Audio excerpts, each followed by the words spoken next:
Tiffany Stratton's rematch with Jade Cargill for the WWE Women's Championship on SmackDown this past week ended in one of the most shocking finishes fans have seen in months. Both women battled outside the ring, trading devastating blows until they were counted out simultaneously. The official decision, a double countout. Stratton retained her title, but the finish immediately drew boos from the live crowd and sparked a storm of fan outrage online. The company is leaning into the reaction by teasing that this controversial ending was designed to escalate the rivalry. And it worked instantly, with Stratton, Cargill, and the title now at the center of SmackDown's hottest storyline. The chaos didn't stop there, because after the bell rang, Nia Jax stormed the ring and laid waste to both Stratton and Cargill. Jax targeted Stratton specifically, hitting her with the Annihilator to leave the champion broken in the middle of the ring.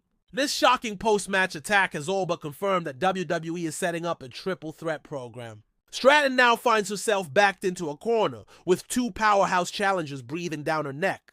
The attack has gone viral on social media, with fans praising the unpredictability of Jax's involvement and speculating that the next pay-per-view may see Stratton forced to defend against both challengers at once. As soon as this match ended, speculation exploded backstage about a potential character shift for Stratton. WWE has announced that she will appear at NXT Homecoming in a 6-woman tag team match, teaming with Rhea Ripley and Stephanie Baker against JC Jane, Jasmine Nix, and Fallon Henley. Many insiders believe this match could be the setting for a massive heel turn. Rumors suggest Stratton could abandon her partners mid-match, or even attack Ripley to establish herself as the most ruthless star in the division. The idea of a main roster champion betraying a returning Ripley on NXT is the kind of headline-grabbing angle that WWE has been chasing lately. Stratton has fueled these rumors even further in interviews by admitting that she finds playing heel 10 times easier than being a babyface.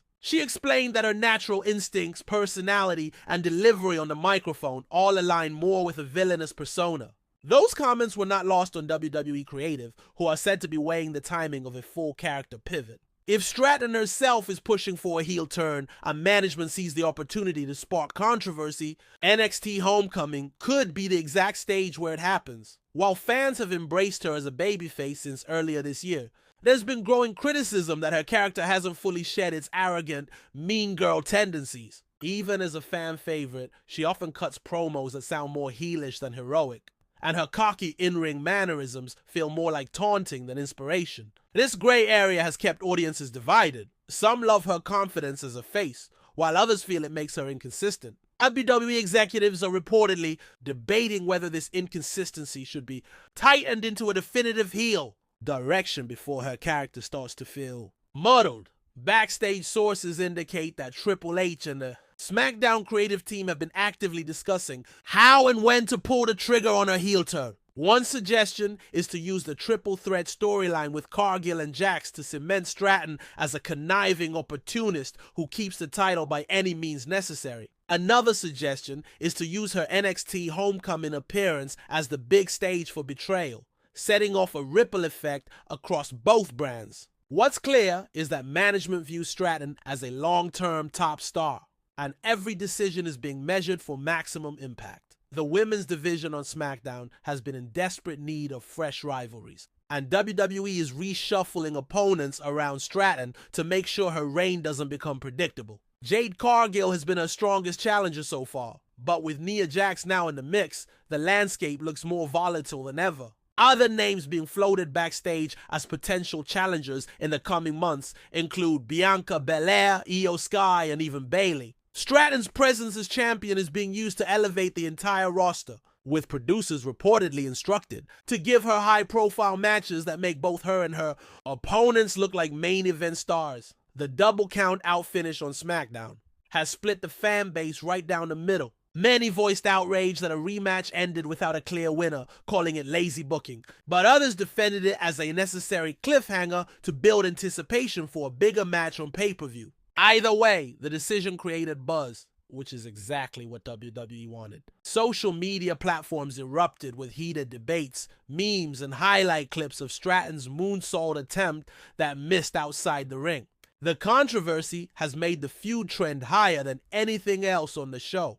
Despite the controversial booking, Stratton's current championship reign is being recognized as one of the strongest in years. She has yet to suffer a clean loss in 2025, and WWE has protected her with carefully crafted finishes that maintain her credibility while keeping rivalries alive. Insiders say the company sees her as the centerpiece of SmackDown's women's division for the foreseeable future. And her reign is expected to extend deep into next year unless the triple threat feud dramatically changes plans. Behind the scenes, WWE officials are pushing Stratton to expand her character work. They believe her in-ring skills and athleticism are already at a top-tier level, but they want to elevate her promos and segments outside of the ring to cement her as a true crossover star.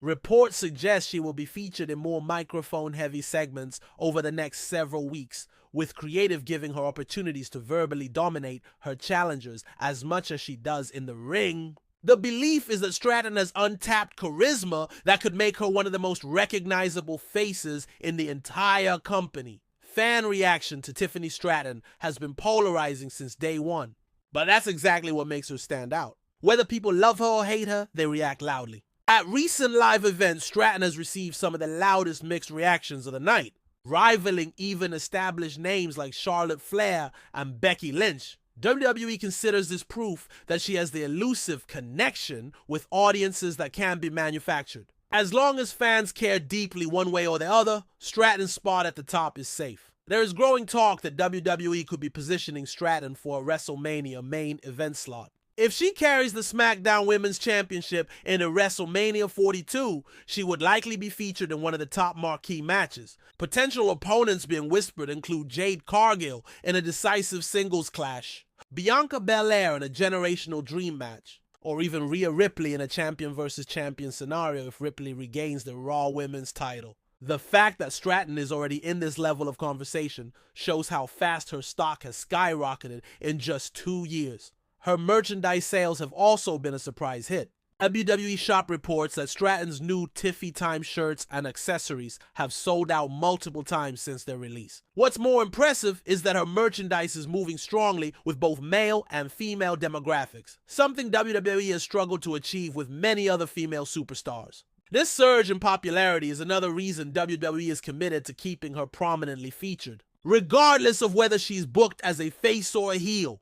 Another rumor gaining steam is that WWE may use her storylines to revisit the scrapped Daddy's Little Rich girl gimmick that she originally had in NXT. Some insiders believe there could be money in bringing back elements of that character now that she is established on the main roster. The twist would be that instead of being dependent on her father, Stratton would mock fans and rivals for ever doubting her independence, claiming she never needed anyone's money or help to become a champion. This would allow WWE to use her history while reinventing it for her current role. At the same time, the locker room reportedly holds Stratton in very high regard. Multiple wrestlers have praised her for being dedicated, easy to work with, and constantly improving. Despite her arrogant on-screen character, she's said to be humble and eager to learn backstage. This has made her a favorite of agents and producers, who often highlight her as an example of how to quickly adapt to WWE's style while maintaining individuality.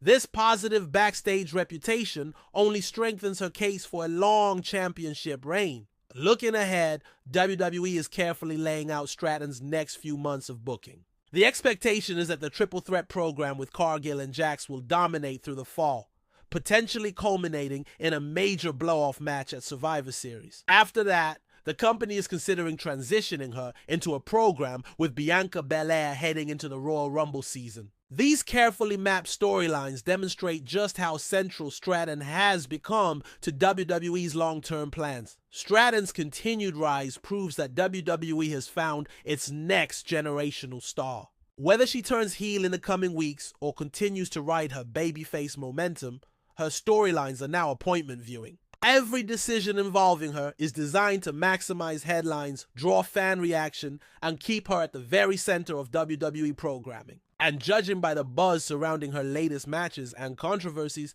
Tiffany Stratton is not just surviving the spotlight, she is thriving in it.